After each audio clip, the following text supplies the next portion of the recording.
राधे राधे मेरे प्यारे भाइयों बहनों माताओं व बंधुओं, सनातन धर्म चैनल में आपका स्वागत है। यदि आपने हमारा चैनल अब तक सब्सक्राइब नहीं किया है तो जरूर करें और बेल आइकॉन दबाना ना भूलें ताकि आपको हमारी आने वाली सारी वीडियो की जानकारी सबसे पहले हो सके। तो चलिए शुरू करते हैं। दशा माता व्रत कथा। एक राजा था, उसकी रानी कोमलांगी थी। वह फूलों की शैया पर सोया करती थी। एक दिन फूलों के साथ कच्ची कली भी आ गई। कच्ची कली के कारण उसे रात को नींद नहीं आई। वह करवटें बदलती रही। राजा ने पूछा, प्रिय, आज क्या बात है जो तुम्हें नींद नहीं आ रही है? रानी ने बताया कि आज फूलों में एक कच्ची कली आ गई है। वह मेरे शरीर में चुभ रही है, इसी कारण मुझे नींद नहीं आ रही है। राजा ने शयन कक्ष में एक दीपक जल रहा था जिसे ज्योति स्वरूप कहते थे। ज्योति स्वरूप रानी की बात सुनकर हंसा। राजा ने हाथ जोड़कर उससे हंसने का कारण पूछा। ज्योति स्वरूप ने बताया कि अभी तो रानी को कच्ची कली के कारण इतनी तकलीफ हो रही है। कल सवेरा होने पर जब रानी का सिर का बोझा ढोना पड़ेगा तब इनकी क्या गत बनेगी? राजा ने पूछा कि क्या मेरे जीवित रहते ऐसा संभव है? तब दीपक ज्योति स्वरूप न उत्तर दिया, हाँ संभव है, तुम्हारे जीते जी संभव है। ज्योति स्वरूप की बात सुनकर राजा ने मन में सोचा कि देववाणी कभी असत्य नहीं होती, होनी को कौन टाल सकता है। रानी को अवश्य बोझा ढोना पड़ेगा, परंतु ये हो सकता है कि यदि मैं इसे एक संदूक में बैठाकर समुद्र में बहा दूं तो संभव है कि यह बोझा ढोने से बच जाए, क्योंकि समुद्र में डूब जाने पर बोझा ढोने से बच जाएगी। राजा ने उसी समय रानी से कहा, चलो मैं तुम्हारे मायके में छोड़ आऊं, कुछ दिन तुम वहीं पर रहना। रानी बोली, परंतु महाराज, मेरे मायके में तो कोई भी नहीं है, मैं वहाँ किसके पास रहूंगी? राजा ने कहा कि तुम्हारे गोत्रज संबंधी वहाँ बहुत अच्छी दशा में है, मैं उन्हीं के पास तुम्हें भेज देता हूँ। रानी ने राजा की बात मान ली। रानी ने बहुमूल्य आभूषण और कीमती वस्त्र धारण किए। तब राजा ने रानी को संदूक में बिठाकर नदी में बहा दिया। वह नदी समुंदर में ऐसी जगह मिलती थी जहाँ पर राजा के बहनोई का राज्य था। समुद्र से मोती निकालने का ठेका राजा के बहनोई ने ले रखा था। वह संदूक बहता बहता जब राजा के बहनोई के इलाके में पहुंचा तो उसने मल्लाहों को आज्ञा देकर संदूक को समुद्र से बाहर निकलवा लिया। संदूक को उसने अपने महल के शयन कक्ष में भिजवा दिया और आदेश दिया कि मेरे पहुंचने तक इसे कोई नहीं खोले। राजा का बहनोई, जो उस जगह का स्वयं राजा था, उसके शयन कक्ष में संदूक के पहुंचते ही रानी को पता चला कि इस संदूक को राजा ने समुद्र में पाया है, तो वह फौरन शयन कक्ष में आई। उसने पहरेदारों को हट जाने का कहा। रानी ने संदूक को खोल लिया। उसे संदूक के अंदर 16 श्रृंगार किए एक स्वर्ग सुंदरी मिली। रानी ने अपने मन में सोचा कि यदि राजा इसको इस दशा में देखेंगे तो इसके ही हो जाएंगे और मुझे छोड़ देगा, इसलिए उसने उस रानी के सब जेवर कपड़े उतार कर उसे फटे पुराने कपड़े पहना दिए और संदूक में बंद कर दिया।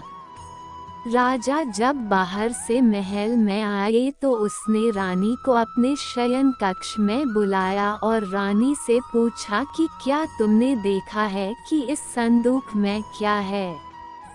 रानी ने उत्तर दिया कि मैंने कुछ नहीं देखा है, मुझे नहीं पता कि इस संदूक में क्या है। राजा ने रानी के सामने संदूक खुलवाया तो उसे संदूक के अंदर फटे पुराने कपड़े एक स्त्री दिखाई दी जो भिखारन सी लग रही थी। रानी ने कहा, यह कोई भिखारिन लग रही है, इसको कारखाने में भिजवा दिया जाए, वह लकड़ी ढोकर अपना जीवन निर्वाह करती रहेगी। राजा ने रानी के कहे अनुसार उसे कारखाने में भिजवा दिया।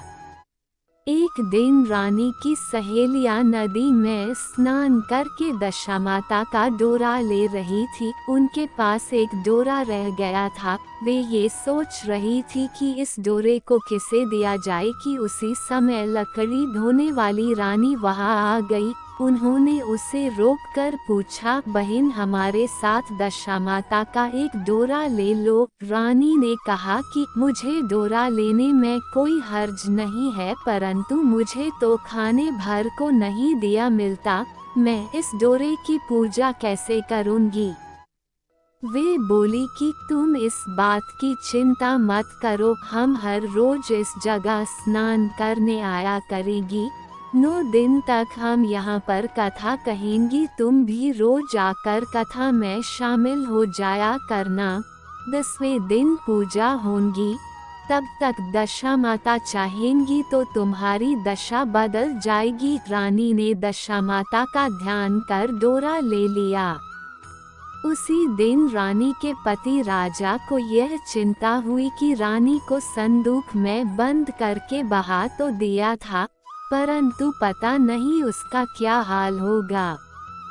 उसकी खोज खबर लेने के लिए राजा एक नौका पर बैठकर नदी की यात्रा करता हुआ अपने बहनोई के यहाँ पहुँचा। संध्या के समय वह अपनी बहन से बोला, मेरे हाथ पैरों में बहुत दर्द हो रहा है, किसी दबाने वाले को बुलाओ।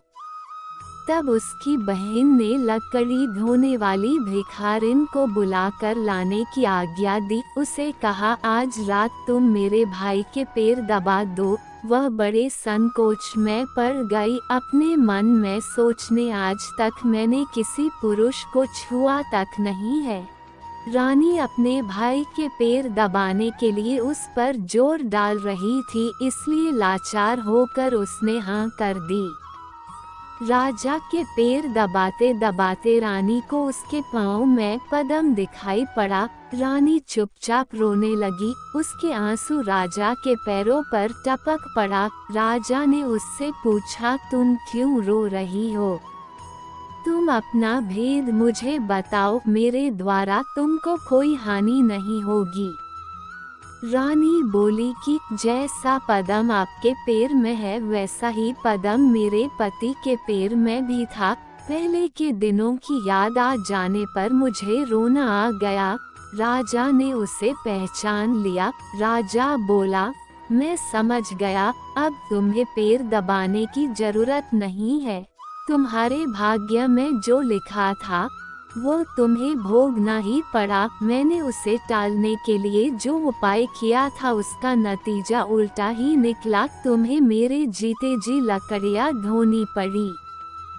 सवेरा हुआ परंतु अतिथि राजा सोकर नहीं उठा और न पैर दबाने वाली दासी ही कमरे से बाहर निकली। राजा की बहन को चिंता होने लगी। थोड़ी देर के बाद दासी कमरे से बाहर निकली और कारखाने में काम करने चली गई। रानी ने कमरे में जाकर अपने भाई को जगाया।